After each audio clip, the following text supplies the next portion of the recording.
And we are live. Hello, everyone, and welcome to the Soul Survivor podcast. Me and Ryan back to discuss Survivor Season 43, Episode 11. Can't believe we are that far into the season already. We have 2 episodes left next week and then the finale. So we're really getting to the home stretch here, Ryan. How are you doing today? Dylan, I'm doing great. I do have a question for you. If you won Survivor in the $1 million, or as Jeff Kent once said, 600 grand once taxes take it, would you buy a Tesla like Sammy wanted? Or would you go for a Tesla? I actually always say this, and this is, again, I don't think this is the norm. I always say you will never see me overspend money on a car ever. It's just not something that I'll overspend money on. So no, I would not. I think that's a good principle. I mean, clearly, Sammy's 19, but Sammy was like, my mom and I would disagree with me driving an electric car. So. Yeah, but yeah, look, to pay homage to Sammy, Sammy goes home this episode. Sammy was a great player on the season. I think he far exceeded a lot of the expectations that we had in the pregame for him. So just want to give him credit and give him a shout out there because he really did play a good game. Yeah, are we gonna in honor of Sammy hit the gritty on our way out? we could tonight. We may have to do that to honor him.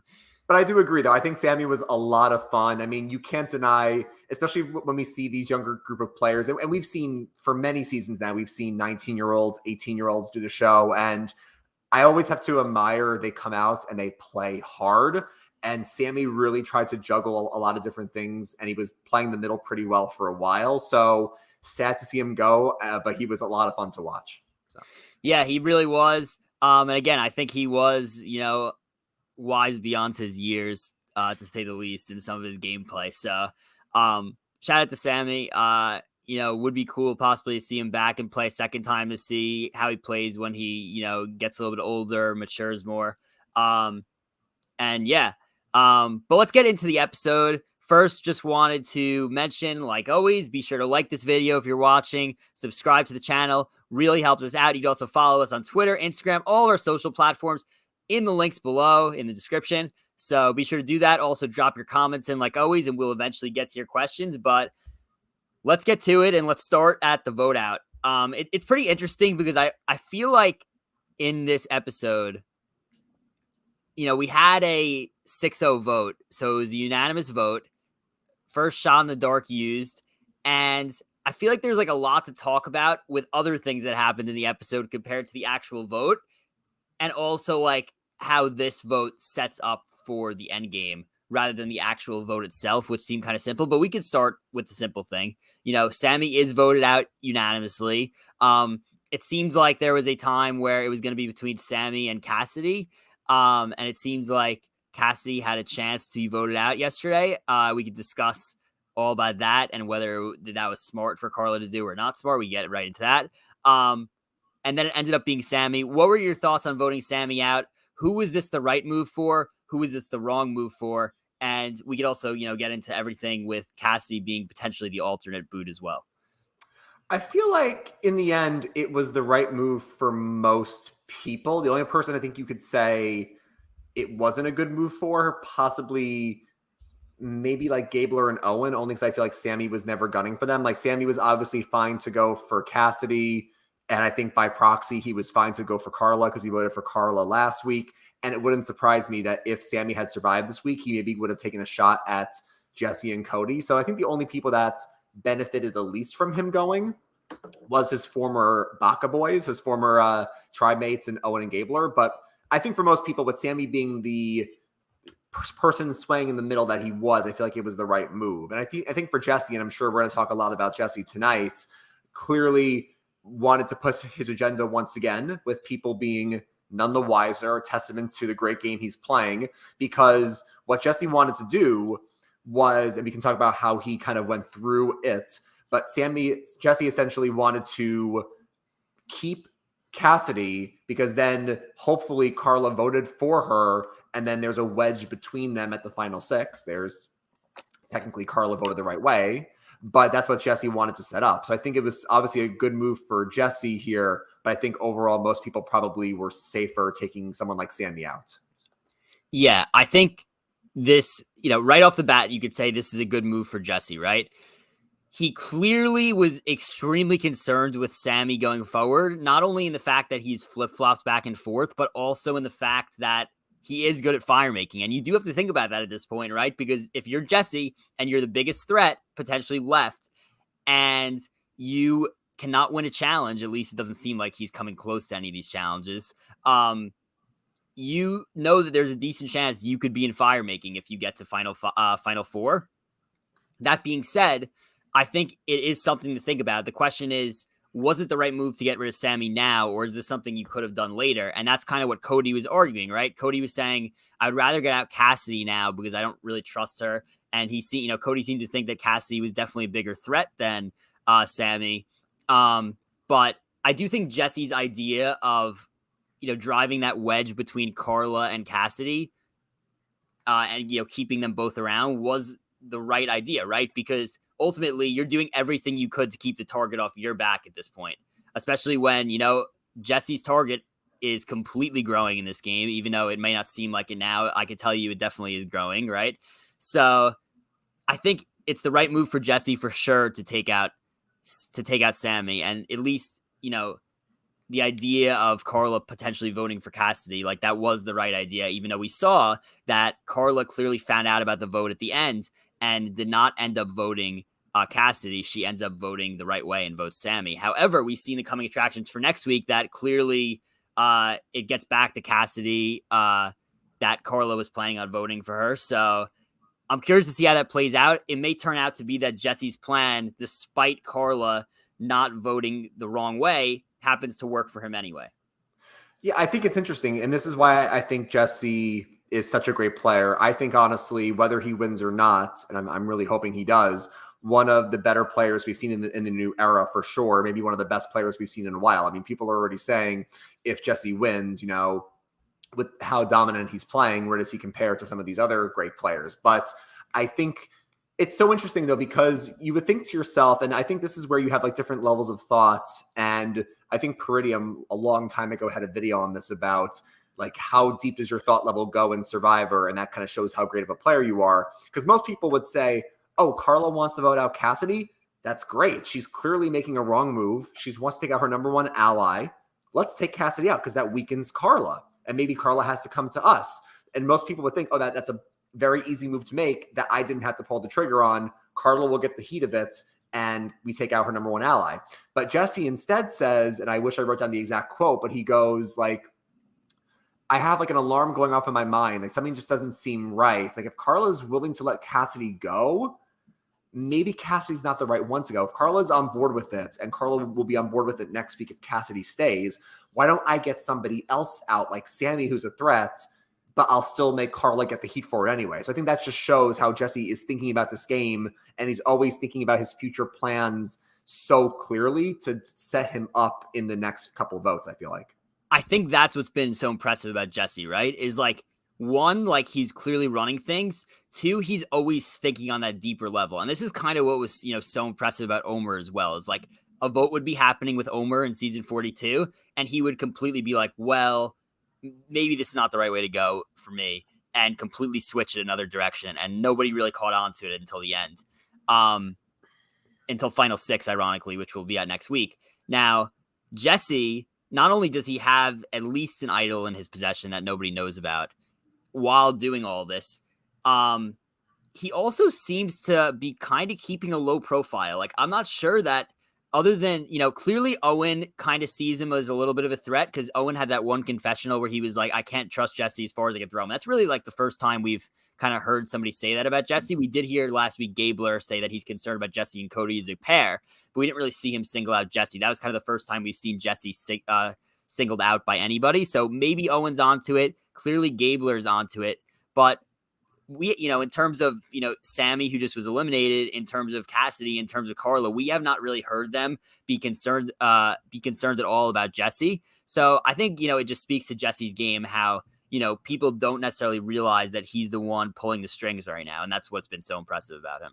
Yeah, and what we've been talking about for weeks is that, does Jesse manage to stay under the radar, or does he eventually get exposed? And I think each week we keep getting little teases of, oh, is Gabler going to rat out Jesse and make a move against him? Is Owen going to do something about it? And granted, this all could pay off in something happening next week or at the Final Four. But as of right now, it just seems like Jesse is kind of running the show with Cody. It's kind of like a pretty dominant duo, and people just don't seem much the wiser. I think you texted me and you reminded me that in one of his exit interviews, James said, I forgot if it was to Dalton Ross or Mike Bloom or Rob, but he said, like, I didn't really see them as much of a tight pair out there. And I think that just shows you how the perception to us on TV is different than it is out there. But clearly they're kind of pulling the strings and nobody is really onto it. The most we saw was last week, Gabler go to Carla and say, hey, I think Jesse and Cody are kind of running the show. Let's put a pin in it. But that never even came up this week. All we saw, like you said, was Owen saying, oh, well, I can't really trust Jesse that much. I don't want to be left out of the votes. And I think Jesse, even though he did a great job tonight, Dylan, the one thing that I was worried about, because I feel like Jesse is somebody who's very careful with his words. Like if you realize last week when he went to Gabler, he didn't say, I want to take out, oh crap, who went home last week? Noel. I was like, who went home? I was looking at the jury. I was like, Janine, James, Ryan. I'm like, shoot, who was next? But basically when they took out Noel, he didn't go to Gabler and say, I want Noel gone. He goes, so Cody thought it'd be a good idea maybe to take out Noel. So he's very good with his words. The one thing I thought, and I wanted your thoughts on this, I thought he was a little bit sloppy with, was he said verbatim to Cody and to Owen, so now to two people left out of the six, I want Carla to vote the wrong way. I want to make Carla look bad by voting the wrong way, and that will drive a wedge between her and Cass. Now, if that never gets back to Carla, obviously this was a great move for Jesse because Carla's going to be kind of in a bad spot if she had voted incorrectly. But like you texted me with your different theories, all it takes is for Owen to run back to Carla, or if Cody wants to make a big swing, it's just someone has to just tell her this is all Jesse's fault, and then this comes back to bite him. So what do you think about his word choice there? Yeah, I think that, it's kind of clear to me that if Jesse does not win this game, it'll either be because he couldn't win a final immunity challenge and couldn't make fire, or because he had too much trust in Owen and Gabler when he probably should not have, right? So, and we could talk, we'll get to in this podcast later on in this episode. We'll get to what we think could happen next week, but I do think that, it kind of feels like Jesse is playing with fire a little bit. And I would feel more strongly about that had he not had multiple idols to protect him, right? So, we're at the final six now, and he has, look, we're going to say he has one idol because I'm going to imagine Cody's getting that idol back, right? If Cody has no plans to give it to him back, let's just say Cody just wins the next two immunities, then Jesse does have two idols. So, yeah, I think the difference between like a Jesse and Omer is Omer didn't have anything to protect himself with last season, so it's hard to play that game the whole way through if you have nothing to protect yourself. However, if you have idols, then you could be a little bit more aggressive in the fact that you have ammo if needed to protect yourself. So as long as he is able to sniff out things that are potentially coming in the future, I think he'll be all right. But, obviously things could change. I want to talk about Cassidy a little bit here because obviously we mentioned she's the alternate vote, or the fake out vote, I should say. We kind of made it seem like it could be her, but it wasn't. A few interesting things. So obviously we had Cody, who was really pushing for Cassidy to go home. This was really the first time we've seen all season Jesse and Cody disagree. And Cody has a confession where he's like, we started the game together. We have to finish together. And we have to get on the same page. I thought that was interesting. To me, it kind of confirmed to us that Cody's plan is to go at least to the Final Four with Jesse, right? That seems to be his plan. That being said, I'm wondering, and maybe I'm just reading into the preview of next week a little bit too much. I'm wondering if this rubs Cody the wrong way and wakes him up a little bit now that Jesse got his way in this vote and is like, well, at some point, some of these moves are going to have to be my moves and not all Jesse's moves. And I'm wondering if he, gets opened up to maybe playing and flipping on Jesse at some point, or at least making a big move for himself. That's kind of what I get out of all this. Also, with Cassidy, I think Cody may have had a point because if you listen to, and I didn't listen completely to Sammy's exit interviews. I just read a few things. Sammy pointed out in his exit interview, he said that he saw Jesse and Cass as the two quote unquote mafia bosses, right? So based on the edit, of course you say, yeah, obviously Jesse is that. But for him to point out as Cass as somebody who is a quote unquote mafia boss, and his definition of that was, if you go for them, you go home. That was pretty interesting to me. So maybe the rest of the cast sees Cassidy as a bigger threat than even Carla at this point, which, we were kind of discussing this last week, is like, we're being shown Carla's point of view of everything going on. So it makes it seem to us like Carla is the one on top of that alliance. Maybe that is true, but also maybe some people on the cast see it as the other way, where Cassidy is the one running the ship there. I just thought that was interesting. Maybe I'm reading too much into an exit interview. I don't want to read too much into that because we just saw Dwight lie in his exit interview literally like a few weeks ago. Yeah, right. But that was just something to point out. I think Cassidy's clearly a huge threat, and they keep mentioning her literally every week at this point. So just something to point out. Yeah. And Stephen Fishback, always says, exit interviews aren't canon. And especially with Dwight kind of lying in his, that kind of proves it to be true. But I think that goes back to what I was saying, that we as the audience, we see players differently because it's weird because we have a lot of knowledge when it comes to advantages and who has what and who's aligned with who, but we also don't get to see everything. So us and the players see things very differently. So yeah, I feel like if I talk to some fans, they would say, okay, we're more casual viewers, and she's fine, but she's not doing that much. Then you have people like us who watch the episodes, we kind of podcast, we look into some exit interviews, and we kind of figure out from other players, and from what we're seeing, no, Cassidy's actually doing some good stuff, and Cassidy's playing a good under the radar game. But I think that just shows you that we don't kind of understand what people's perceptions of others are. Like if you remember in Tribal Council, when Sammy was talking and he was like, I'm going to play my shot in the dark. I'm going to make a swing here. You see Noelle and James yes, Sammy, go get him. And it's like, oh, wow, the jury might be pulling for Sammy if Sammy can make it to the end there, which I don't know if I would have guessed people on the jury were all going to be rooting for Sammy, especially after Sammy kind of flip-flopped on some of them. But I think that just shows you how people perceive others in the game. And I think that goes back to what you were saying with Cody, where they see Jesse and Cassidy as the mafia bosses. And with Cody's, I guess, chill personality, they don't really see him as much of a threat. But I really do think that Cody does deserve more credit, maybe more so than I've been giving him, because he's really running things with Jesse. And I think the other thing that you said was, are we going to see Cody make a move because this is the first time they've kind of disagreed? And I feel like, it could go either way. Like, obviously, this could be a tiny hint that Cody makes a swing at Jesse at some point, or maybe Owen does. But you also could think back to moments where, like, Dom and Wendell disagreed on a vote, or JT and Steven disagreed on a vote, and it was like, oh, well, can I really go with JT, or can I really go with Wendell? And then they ended up never flipping on each other. So it could be a hint of something to come, or it could just be they're bros and they're going to work through it. Yeah, I think you make a lot of good points there. And I want to get to the chronological of the episode. We'll go through everything real quick. And then I want to get to where this leaves us for Final Six and how we see kind of the end game playing out from here, at least next week's vote. But, we had a lot of things happen throughout this episode, so I want to definitely get into that.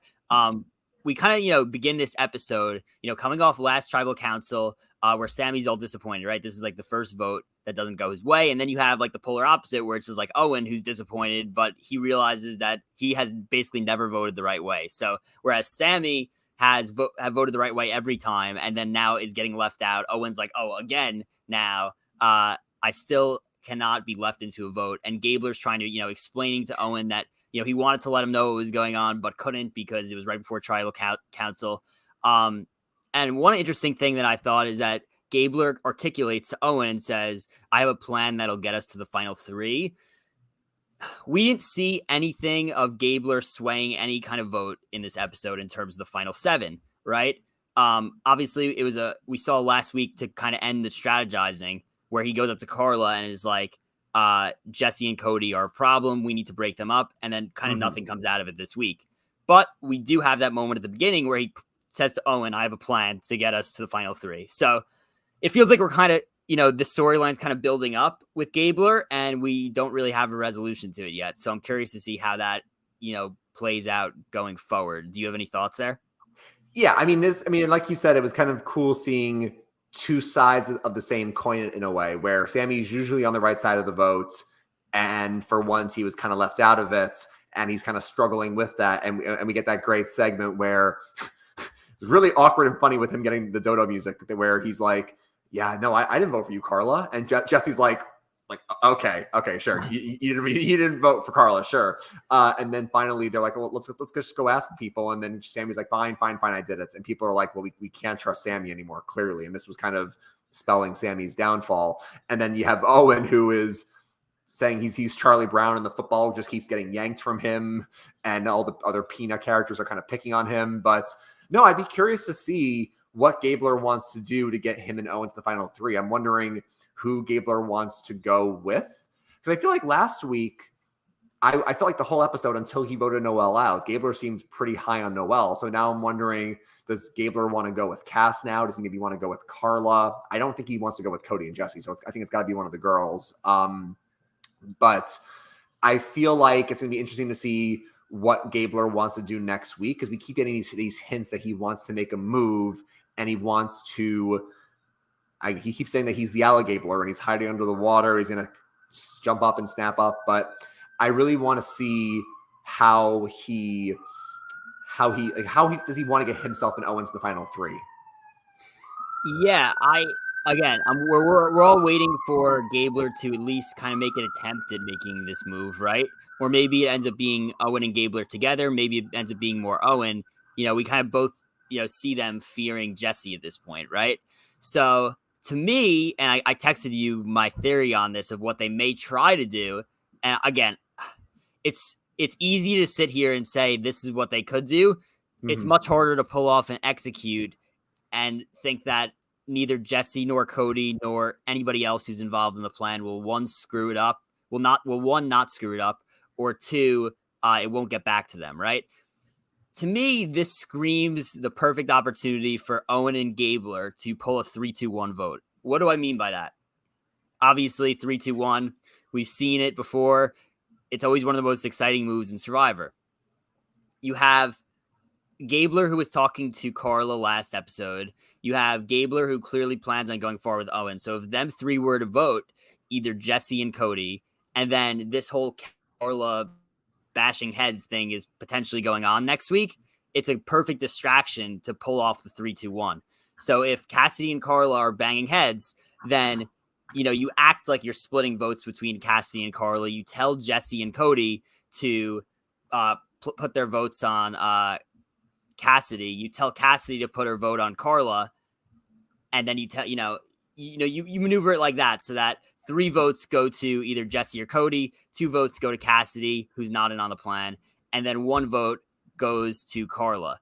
And then you have a 3-2-1. However, based on what I've seen from Jesse so far, plus the fact that he has an idol or two, it makes me doubtful that something like this could actually work, right? It's like Jesse's the type of player to me to think that, something is going to happen wrong to him. Like, I think he'd be able to sniff out that something it doesn't feel right. Like, it seems like he's been trusting Gabler a ton.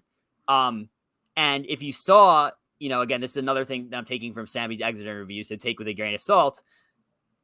Sammy said that he was, realizing that he realized at Tribal Council he was definitely going home because Gabler was not giving him the same vibes that he normally gave him. So when you have such a straight shooter like Gabler, could Gabler actually pull off a move like that? Maybe it's Owen who leads the move more. But even still, I'm doubtful that Jesse would trust Owen to the point where it would work on him. Whereas Gabler, I doubt that Gabler could, pull it off sneakily enough to make it happen.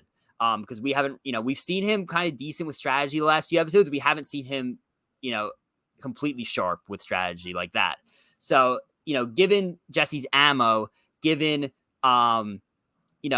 Gabler and Owen's not so great track record of voting correctly or pulling off a big move, I'm skeptical that it works. That being said, I would not be surprised if it's at least attempted next week, because I would think that a big move has to come soon. I mean, you're kind of running out of time, right? So just, interesting to watch with Gabler. Who knows if that ends up happening? Maybe next week is just a Cassidy versus Carla, and then that ends up being the vote, one or the other. But it is interesting to see. how this whole Gabler thing is going to play out. Is he going to be able to get to the final three? Or are people going to like look at him and say, you know what? Everyone kind of has Gabler in the final three plans. Plus, maybe he's playing a little bit better than we think. He's kind of, in the middle. Why don't we just vote him out? Who knows? Yeah. And I think even though we're at the final six, there's obviously still a lot of interesting game to play. I mean, granted, we only have 2 votes left before Final Four fire making, but not only could we see a 3-2-1, which is obviously always super exciting in terms of a plurality vote, but, we also have, for better or for worse, 3 idols heading into Final Six. And let's just say, I'm making this up. Let's just say Carla uses 1, Cody uses 1, Jesse uses 1, and Owen has immunity. Then you're looking at, Cassidy or Gabler going home. Like, so because we could have a plurality vote, but we could also have idols being played.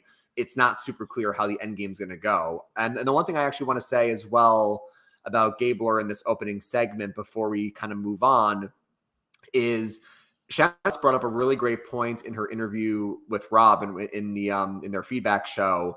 And I think this, Dylan, we're seeing another evolution of the game where it's one thing we saw Tony do really well in Winners at War, and I think we've seen other people do this as well, but it wasn't like as talked about, is Tony used time to his advantage. Like Tony would tell people to move like Nick or whoever right before Tribal, like 10 minutes before, because then that person doesn't have time to break up the vote. They don't have time to scramble and change things up. And last week we see Jesse go to Gabler last minute and say, Gabler, here's what we're voting Noel. Here's what we're doing. But here's the thing though. And I feel like you could say, oh, the game has evolved. You want to use time to your advantage and you want to tell people at the last minute so they can't screw up your plans. And I feel like for some players who are a bit more naive, maybe players who are younger, I think that works. For someone like Gabler, I noticed that last week and this week, he was like, I don't appreciate being brought into a vote last minute like I'm an afterthought. Like if you tell me, Cody, and Jesse are the 3 amigos and we're kind of swinging in the middle, I should be in on the plan with you from the jump instead of you coming to me in the last 10 seconds like, okay, Gabler, just vote this way. So I feel like we're seeing an evolution of the game where super fans like us may want to go play Survivor and use time to our advantage, but we got to be careful because if we keep bringing people in at the last minute, they're going to be like, are Ryan and Dylan kind of leaving me as an afterthought? Like, am I really a big part of their game here? So I just thought it was interesting how we saw the game evolve in some ways, but now I feel like we're kind of maybe taking a step back also. Yeah, I think you make an interesting point there. It's just like I can't imagine Gabler pulling off a Tony type move where he tells everybody at the last minute, especially given the fact that, like you said, if he doesn't like that it happens to him, I doubt that he's a straight shooter like Gabler is going to do that to somebody else. So it'll be interesting to see. Another thing that happened early in this episode that, again, we're just finding out now that Carla told Cassidy about her idol. So yeah. there goes somebody keeping a secret about an idol. Like we thought, we're like, oh, Carla kept a secret the entire game about her idol, even though the beads thing happened. And meanwhile, I guess everybody knows that she has it, right? I cannot believe that, like, just the way this whole thing happened was really interesting. She voluntarily told Cassidy about her idol and then got nervous when Sammy pointed out that Cassidy knew about her idol. So I was like, why? Like, to me, this seems like the point where, late in the game where a player who is in a really good spot is just completely getting paranoid over something that's probably not worth getting paranoid over. I mean, for her to like really buy Sammy's story about, Cassidy, potentially trying to go after Carla, that was crazy to me. Cause literally, we saw it when Cassidy and Carla sat down on that log to talk. Cassidy was like, Sammy's about to just try to, pin us against each other. And like, she calls it out without even hearing what Sammy and Carla's conversation was. So to me, it's interesting to see Carla playing so well and then kind of get fooled by that entire thing right away. So yeah, I thought that whole sequence was kind of interesting. And look, if this ends up being what pins Carla and Cassidy against each other, I think that's pretty crazy, honestly. Not what I would have expected based on how the season is going. Yeah, I mean, again, we've been praising Carla for the longest time on this podcast, and I still feel like Carla is in a decent spot to win, and I think she's played a really great game. But I will say it was surprising that from what we saw, it looked like Carla kind of ate up what Sammy was saying about, Cass mentioned your name first. And then Carla's like, okay, well, now that's scary because she knows about my idol. So maybe Sammy does have some truth here. Like, I can't trust Sammy fully because he flips back and forth, but she does know about my idol. Now, granted, we never saw when this happened. This could have happened the day before. This could have happened 5 days ago. We just don't know. But, and also technically it was in black and white. Like, we didn't even see what color Buffett was, but so it probably was like a few days ago. But like, it was interesting how she's saying early on, now I really wonder if I can trust Cassidy. And then even later this episode, she seems to want to go after Cassidy. I just found it so interesting that, and even Sammy was like, I can't believe Carla wants to get Cass out. That's so weird to me.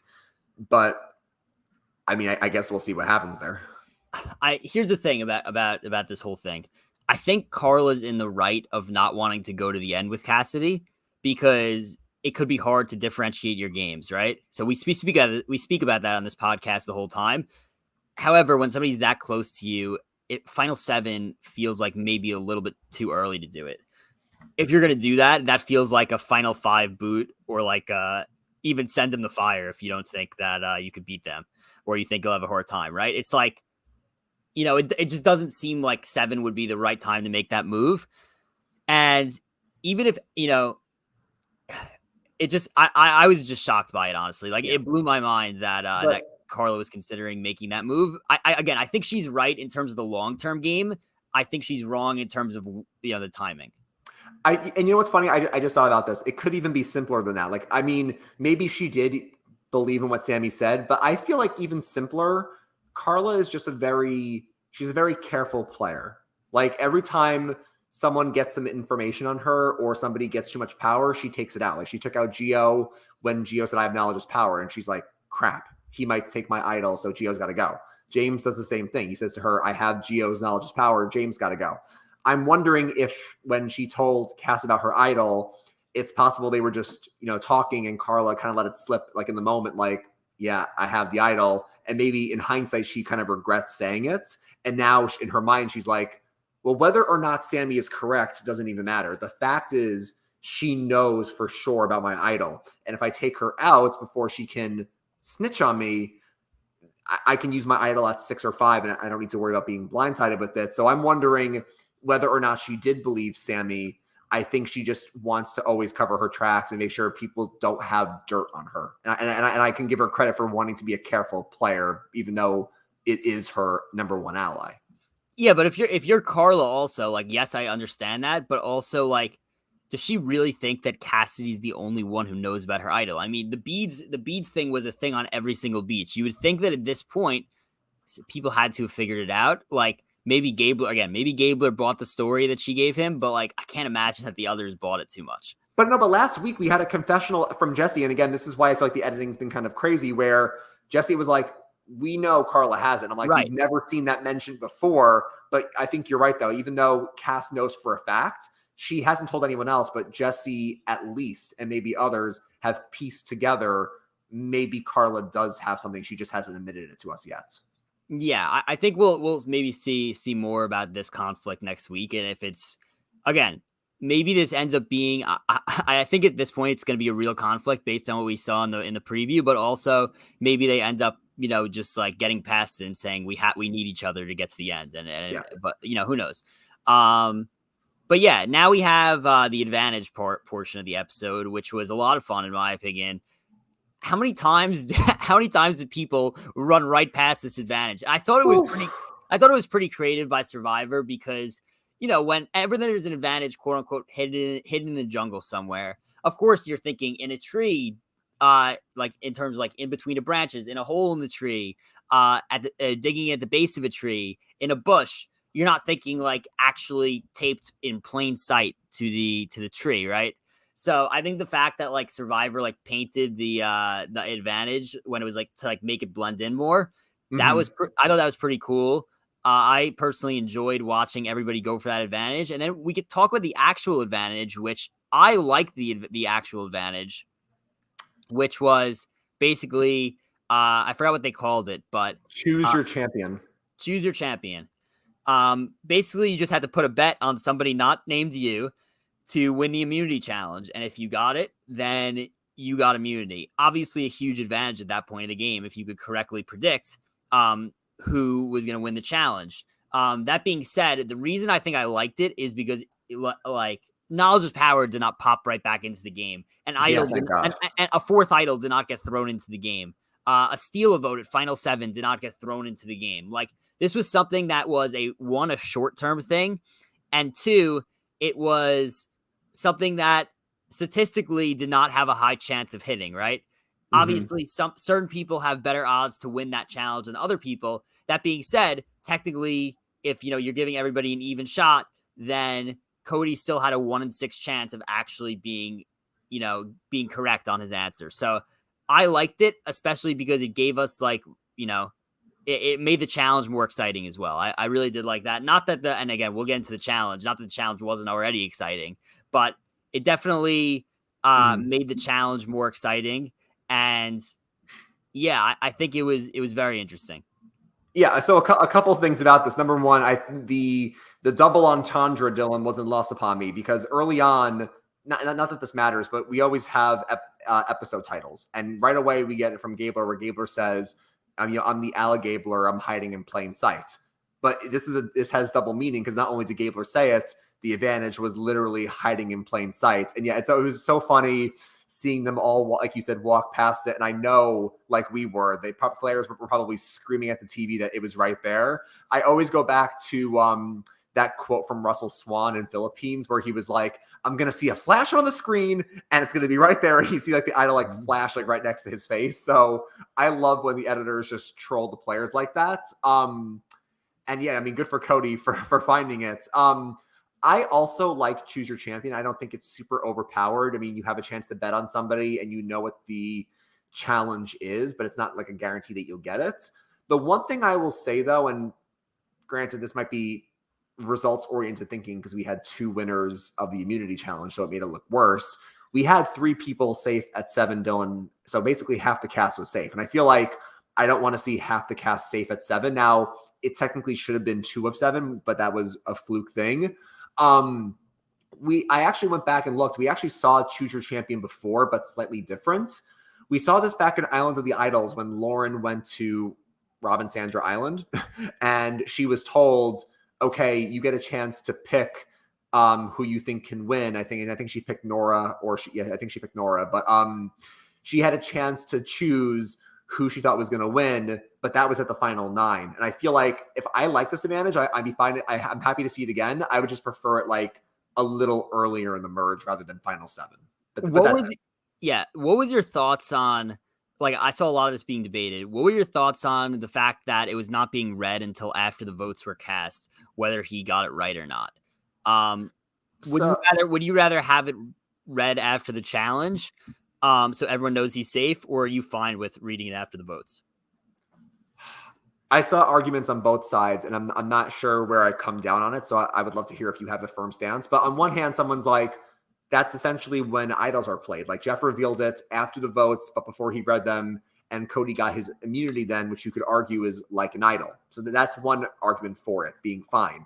Someone else's argument was like basically he's meant to get the same advantage as the immunity winner, but this is more advantageous for him because even if he's wrong, why would you even risk voting for Cody if you don't even know for sure that he's eligible to get votes? So yeah, go. Yeah. Well, you could still vote for him technically, right? Because you are like, it's like an idol, right? So like if you know somebody has an idol, there's no guarantee that they're going to play it, right? So they could do like a vote split on Cody if they really want him out badly. And if he ends up being not safe, then the vote is, a vote split. So let's just say it's, I don't know, 3-3-1 or something like that. It goes to a revote. I don't know. You know what I mean? Like you could figure something out at some point where, you split votes like an idol, that if he's safe, then the other person will go home. But if he's not safe, then it's a tie and you just revote and vote him out. But yeah, I think that there's also a good point. Like if you like, it is kind of like an idol, honestly. Do you, before we get to the challenge, do you agree with me that you like it, but you would want to see it earlier, or you have no problem with it being kind of around this point in the game? I'm okay with it being at final 7. Again, I think that everything went wrong in terms of what Survivor. Survivor probably wanted him to have immunity. But everything went wrong in terms of the immunity challenge. So I think it was just a fluke thing that this happened the same week. And it ended up being 3 out of 7 players safe. And we could get to the immunity challenge and your thoughts on it. That it was insane. Like I cannot believe that Carla and Owen lasted 2 hours and 45 minutes under the water on that thing. I cannot imagine myself lasting more than 5 or 10 minutes on that thing without panicking. It would be a nightmare for me. And plus, we saw that the swells of water, they were like underwater for a good, 10, 20 seconds, probably each swell. And it was the fact that they were able to keep coming up from that and keep going. It was extremely impressive. And before the challenge, I would have guessed personally that Cody, like Cody said, I think I'm the favorite. I probably would have guessed Cody was going to win this challenge. Mm-hmm. And for Carla and Owen to do that well was insanely impressive. What were your thoughts on, and again, I know this was another debate. What were your thoughts on the fact that they just said, well, the tide's going down, there are going to be 2 winners? Would you have rather them do something else to decide the immunity winner? Or at that point, were you just fine with giving them both immunity for their incredible accomplishment? Yeah, I mean, I think the thing is that I feel like it was fine because the way the challenge is designed is that, the tide is meant to keep going up and up and up until it reaches its top. And then someone, as we've seen before, I mean, this is a classic challenge. I love seeing it's called Last Gasp, which is a pretty disturbing challenge name. But basically, we've seen it 3 times before, Dylan. We saw it in Palau, we saw it in Micronesia, and we saw it in Caramoan.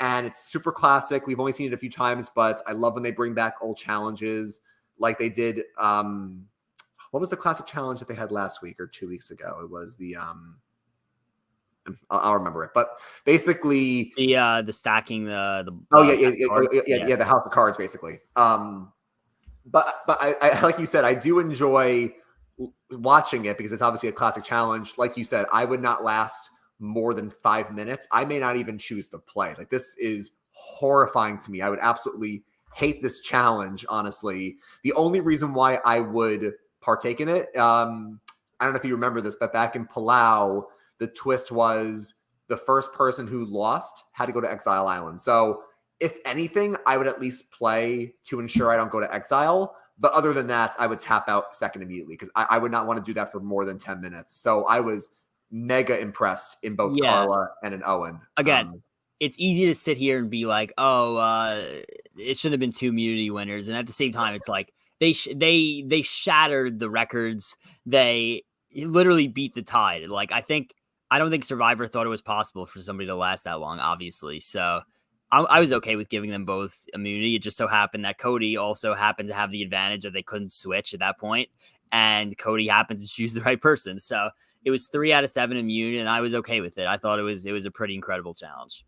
Yeah, I think and first of all, credit to Cody, because obviously, he's not going to pick himself, of course, even though he thought he had a good chance at it. But he clearly knew that Owen, being around him since the merge, is somebody that probably not only could be cool under pressure, but Owen, being someone on the bottom, is going to fight for it until he physically can't do it anymore. So I think Cody obviously clearly made a good bet. But when this challenge is over 2 hours and 45 minutes, the tide has now gone down. And at this point, they could just keep staying there because the water won't go back up for a while. And it just comes down to, are they cold enough to just get out? I feel like it's right to just call it there. I don't think it's soft. I think the challenge was just never going to end at that point. We've seen times before, I think in Caramoan, Andrea and Brenda were doing that challenge in the water, like on the pyramid triangles thing. And they both weren't stepping down. So they were like, oh, how about we make a new phase where we have to go on one leg? And then someone immediately fell off. But this one was not going to end for a while, clearly. So I was fine with them just giving it to both of them. Yeah, I do agree with that. Now, is there anything else in this episode that you want to go over before we start looking forward to next week? So before we look forward to next week, we talked a lot about the vote and we talked about the pre-tribe scrambling. We already talked about how Sami was clearly a threat in terms of fire making. And I think it was interesting that now that we get towards the end game, fire making is more of a part of the storyline narrative. I do also want to just say quickly that I just feel like I guess I was still surprised that Carla was like, you know what? I may be doing something crazy, but I do want to go after Cassidy because she knows about my idol.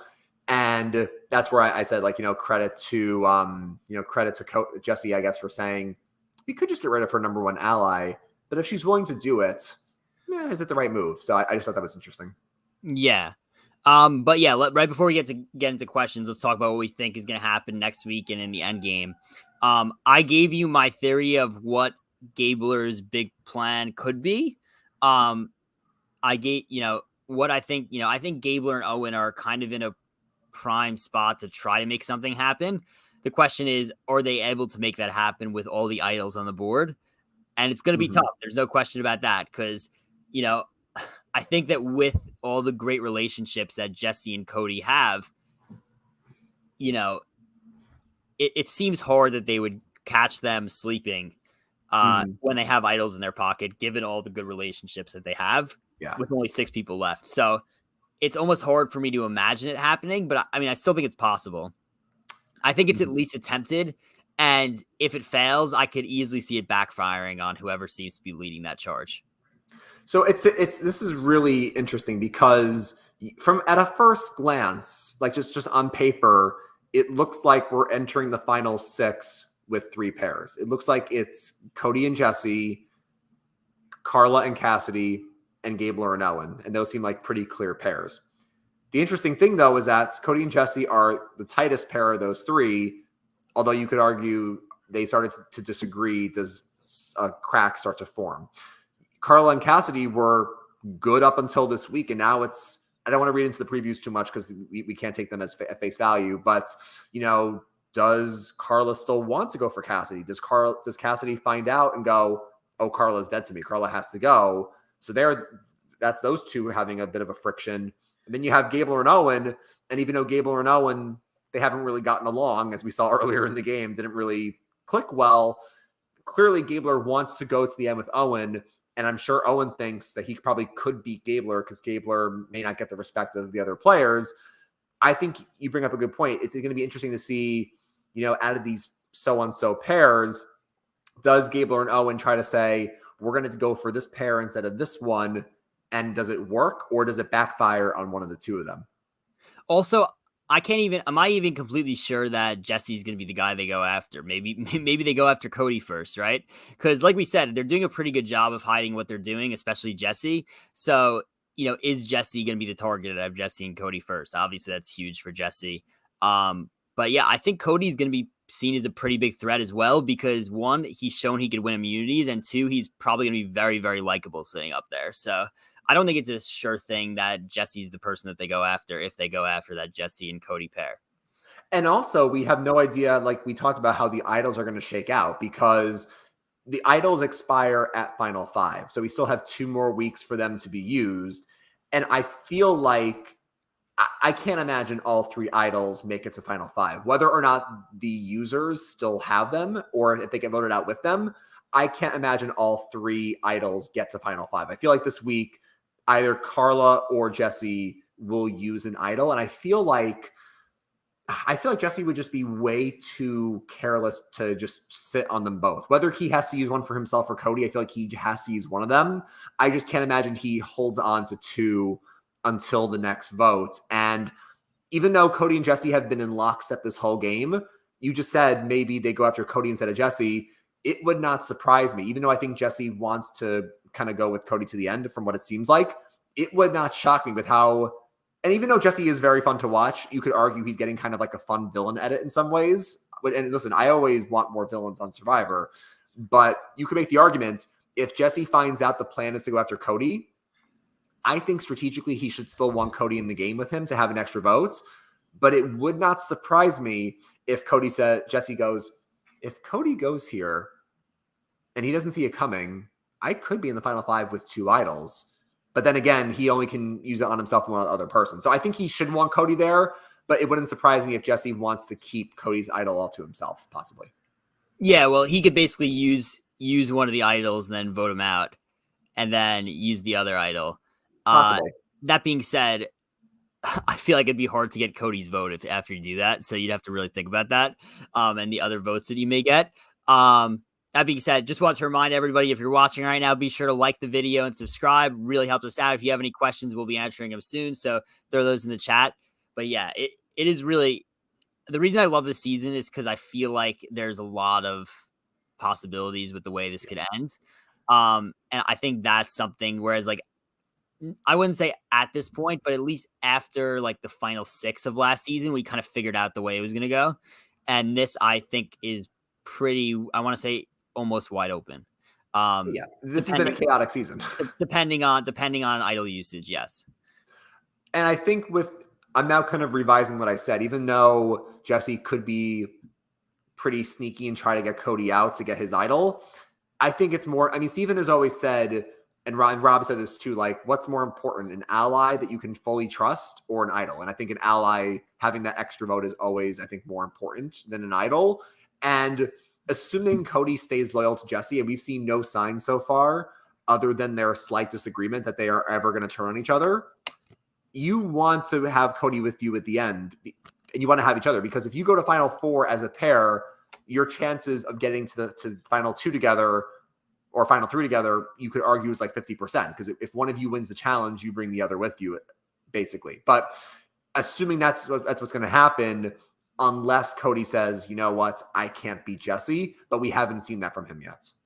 Yeah, I could also see them planning to go with each other to Final 4 and then send the other one to fire. Like, that's kind of what we saw from like Dom and Wendell, right? Is like Dom was sending Wendell to fire, and had that whole, thing where he was like, should I go in and step up and beat him? Like, I think that's probably each of their plan at this point. Like, I really do. The thing is that, again, I go back to, I try to keep thinking of ways, that the underdogs could rise up here. I kind of keep thinking of ways that, Owen or Gabler or whoever else could pull a big move, and how could Jesse or Cody, or at least Jesse, fall in this game.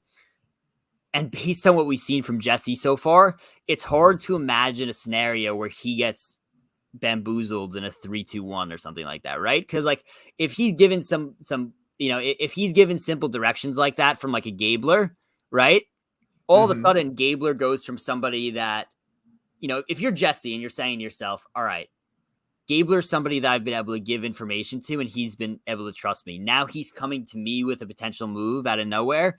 That seems like it's like backwards, right? So to me, it's like, I feel like he's going to be able to sniff out something that's coming. Even if, he's, even if, a 3-2-1 or a blindside is in place, and him and Cody are being told to vote Cassidy, whereas they're really all voting somebody else. I could also see the other side of things where Jesse's like, all right, this seems like too easy of a vote. Like he just did. Like, well, maybe if everyone wants Cassidy gone, then maybe it's not the right move to vote out Cassidy. So it's hard based on the way he's playing with the late switch ups for me to imagine that he would be so complacent and content with his position and with the way that somebody else wants the votes to go, for him either not to play an idol or for him to just get tricked. So I think it's going to be incredibly hard to blindside him, which is why I kind of almost feel like maybe Cody is the one who gets blindsided and not Jesse. Yeah, I thought of actually one last thing before we get to questions really quickly. We saw that, like you said, it was a 6-0 vote to get rid of Sammy. So everybody was in on the plan, including Carla. But we never saw who, just like with James, we never saw who let Carla in on the plan. Because as far as we saw, it was going to be 5-1 with Carla being left out of the vote and Carla voting for Cassidy. So I want to ask you, Dylan, who do you think was the one to fill Carla in? I feel like I have one of two guesses of who it was. I would guess that it's tough, right? So like immediately you would eliminate Jesse and Cody, right? From this, because they wanted to make, at least Jesse wanted to make Carla look not smart or wanted her to vote the wrong way. So I would assume that they both ended up on the same side of the argument eventually. And they were like, all right, this is the right move. We have to try to make Carla look dumb here. So I'm going to say it wasn't them, which would make it either Cassidy, Owen, or Gabler. I could kind of, obviously Gabler did it Gabler and Carla spoke before Tribal, the last vote. So that's possible. But also like Cassidy doesn't really know that Carla's like plotting against her yet, right? Yeah. So I don't think it could be Cassidy. So Well, no, I think it could be Cassidy though, right? Because I'm trying to think. If Carla was okay, so the plan was to vote Sammy. Carla was being left out.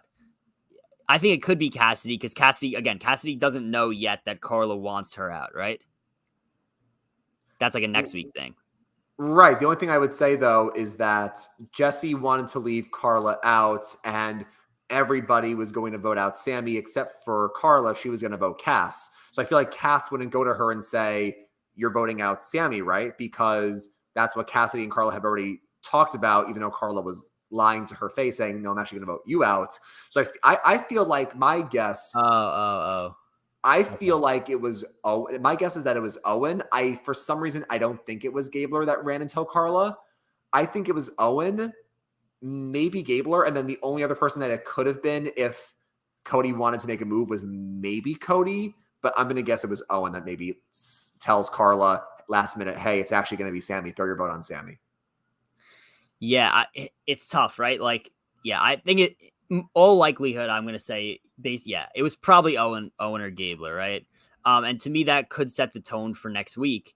But yeah, I keep thinking. So my other question to you is, do you think, and again, it's another question that I know was posed on Robin Steven last night. I listened to that podcast, and plenty of other people have been talking about it on Twitter. Do you think that Owen and Gabler could pull off, a big enough move / end game here to where either of them have a chance at the final three? Or do you think it's like too much of an uphill battle at this point?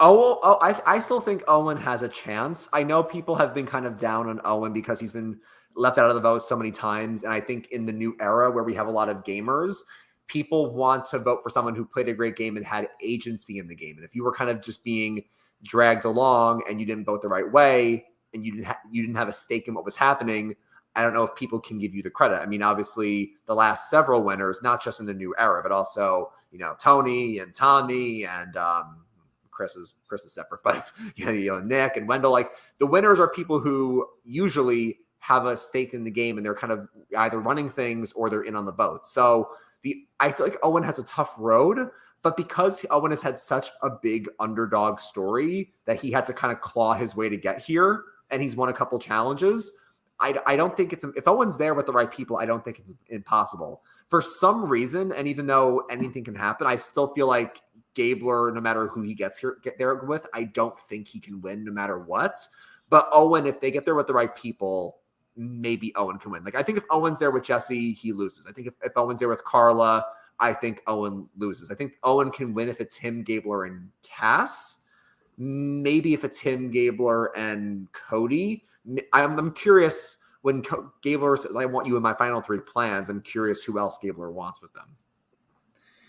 Yeah, I'm kind of on the same page as you. I think, obviously, if they were to pull off a big move and it gets to the end where it's Owen, Gabler, and it's tough. Yeah, it really is tough to say who they would be to this point. I know.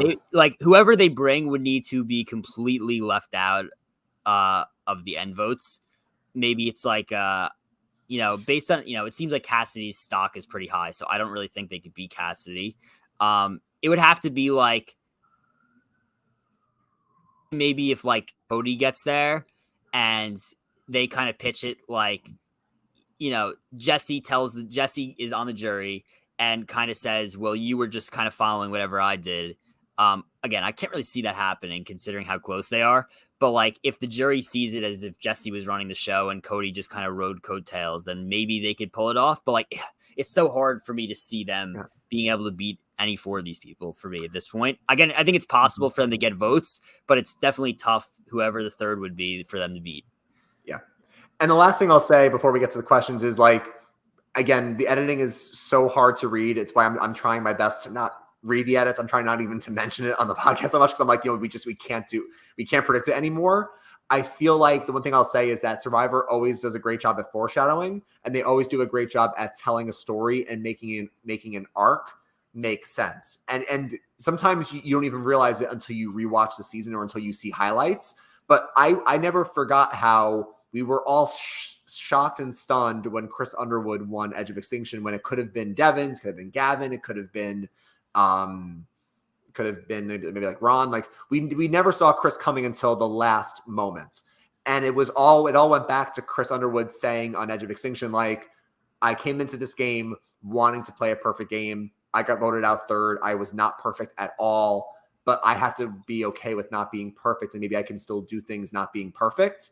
But what happened in the end? Chris Underwood came back at Final 6 and played a nearly flawless is a strong word, but he played a really strong game when he came back. So that was all tied back to that one confessional. So it wouldn't surprise me if the arc for Owen is like, I voted wrong all these different ways, and now he finally has his footing and now he's going to do well in the game.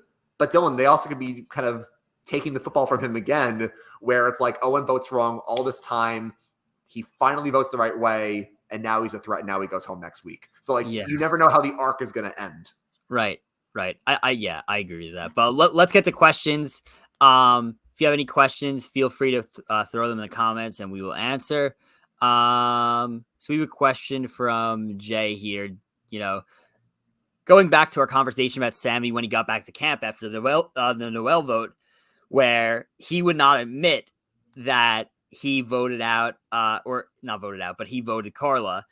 Jay says, with small numbers at Final 7, it is not as easy to lie about who you voted for. Thoughts? Yeah, I mean, that's exactly true. Like, I'm shocked that he even tried to lie. Like, how is that going to be? It could work when you're Owen doing it at Final 10 and you get split into two different camps after immunity. It is not easy to do it at Final 7. So, yeah. I agree. So, okay, we have Jay asking a question here. So if Gabler's plan to bring Owen to the Final 3 were to happen, who would be that third person? And that's kind of what we were just talking about. Like, I don't really know who it would be. My guess is that it's either Carla or Cassidy, but I don't know. We don't know for sure. My gut feeling, and I could be wrong, it is Carla. Only because I'm looking at how Gabler interacts with people. Because the big thing for Gabler this season was, how do people interact with him? And the biggest thing was, Ellie starting off strong with him and then completely fumbling the bag with Gabler. I feel like Gabler liked Noel, but now that Noel's gone, from last week's episode with him talking to Carla right before Tribal, Dylan, I'm going to guess he wants to bring Carla, but it wouldn't surprise me if he's thinking Cass. Yep. Next question. From Jay again here. He says, I think the advantage should be before the votes are cast. This is talking about the choose your champion advantage. He says, I think the advantage should be before the votes are cast. It should be revealed right as Tribal starts. This way, it could start a live Tribal if that person is safe. Thoughts? I think it goes back to, does Survivor want a live Tribal? I think that they got a lot of backlash for having a lot of live Tribals. And ironically, we haven't seen it in a while, right? So it's like, do they really want that live Tribal? I don't know if they do at this point. I mean, look, live Tribals, I feel like people either love them or they hate them. For me, I don't mind if it's live and people are whispering and they're like yelling out loud, like, okay, well, I want to vote for you now. I don't mind if it's live. I just don't want people to get out of their seats. I don't like when people stand in like huddles. I don't like that at Tribal Council. But in terms of people missing the live elements, I will say, Dylan, really quickly, I kind of miss live Tribals, not from the getting up, but just from the craziness of it. Because one thing that I've heard all season long that we haven't talked about on the podcast, people think Tribals are boring. And I kind of agree, even though I love Tribal Council. They take 8 minutes of the episode at least with Tribal, and all we've gotten, Dylan, in the last season is analogies. Every week, Survivor's like this, Survivor's like this, Survivor's like a duck, Survivor's like a roller coaster, Survivor's like the medical room. It's like, that's all we talk about, and I feel like it's getting kind of boring, and I feel like we need either live Tribals back or just something exciting to happen, because I feel like they all feel the same now. I do agree with that, with the Tribal being boring. And yeah, I wouldn't mind live Tribal. I'm just saying, like, I was just, kind of referring to, like, some people didn't like live Tribals. Yeah. So, maybe they took that feedback. But let's get to the next question. Can you guys break down the different Final 3 combos and who has the best chance to win in each combo? I feel like we kind of I feel like we kind of alluded to a lot of different scenarios where, like, especially with Owen and Gabler, I think that if you're Jesse, the ideal final tribal, I think Jesse is, it seems to me like Jesse wants to go with maybe Owen and Gabler at this point, right? Yeah. Or I think he would maybe even be okay with going with Carla, right? Like, he hasn't really, has Jesse ever pointed out Carla as like a big threat? It's kind of been like, Cody pointed out Cass, but I'm not sure that Jesse is pointed out Carla. So I'm gonna have to say that Jesse's ideal final three is probably going with Owen and Gabler. And you heard him say to Owen, oh, like, people have been leaving you out, I don't know why. So maybe he's trying to posture and like figure that thing out. So we'll see. Cody, I think it's the same way. I think that he plans on bringing Jesse to Final Four and making him go to Fire. Jesse, I think, plans on bringing Cody to Final Four and bringing him to Fire. So those are the types of final threes that I'm looking at right now. Yeah, I would agree with most of that. I would just say the game is so fluid and we're seeing different things week to week. And every week we find out in a flashback, like, okay, who filled in who or what actually happened. So I agree with most of your final three combos, but I feel like there still could be something completely new that happens next week that shakes it up. Yep. And then I think the last question we got here. Do you guys think that idols should have an expiration date, given that people hold on to them so long, and should Shot in the Dark odds be brought down to 1 to 5? So kind of a double-edged question here.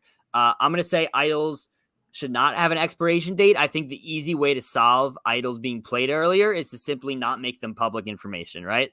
So idols being public information makes people, I think, afraid to vote the people with the idols and causes them inadvertently to be held onto for longer. Whereas if nobody knows about the idol, they're not going to be afraid to play it. And people are not going to be afraid to vote that way of the person that's playing it. So I think that the switch is that you simply don't make it public information. Now, in terms of Shot in the Dark, I'm going to say just get rid of it altogether, because I hate when like Survivor forces things that aren't working. So that's what I would say.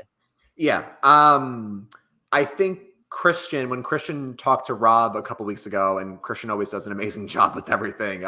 He had a whole podcast going over an episode, but there's a 7-minute video on RHAP that talks about Christian going over why do advantages and idols not work in the new era.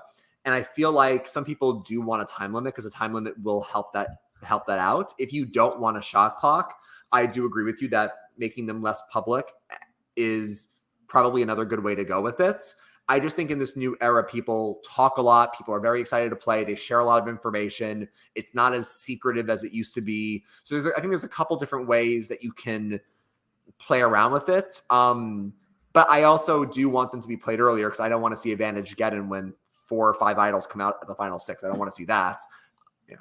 I was going to say, I also don't want to see like, again, 3 idols at the final 5, and one of those people has immunity, and the other, and the others are just like, even honestly, even 2 idols at the final 5. It's like, you don't want to see people being like, well, everyone knows I have it. This is my last time to play it, but nobody's voting for me anyway. So I'm not going home, but I'm going to play it anyway, because, it's like, I don't want like useless idols to be played, if that makes sense. Yeah. And Shot in the Dark, I mean, I guess you could increase it, but like I feel like Jeff has to know the feedback by now, that I feel like people just aren't super high on it anymore. Yeah, I agree. But yeah, that'll wrap up today's episode, Soulsfire Podcast, episode 11 recap. We'll be back next Thursday to recap, or maybe next Thursday. I'll have to decide, because I'm actually away for work next week. So maybe it'll be next Friday or Saturday or Sunday or one of those days. Next week at some point, we'll be back recapping penultimate episode of Survivor Season 43.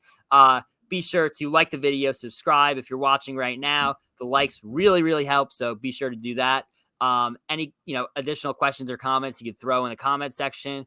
Follow us on all socials, links in the description below, and be sure to be back next week for the penultimate episode recap. Penultimate episode. You always go so fast. Grab your torches and head back to camp. Good night.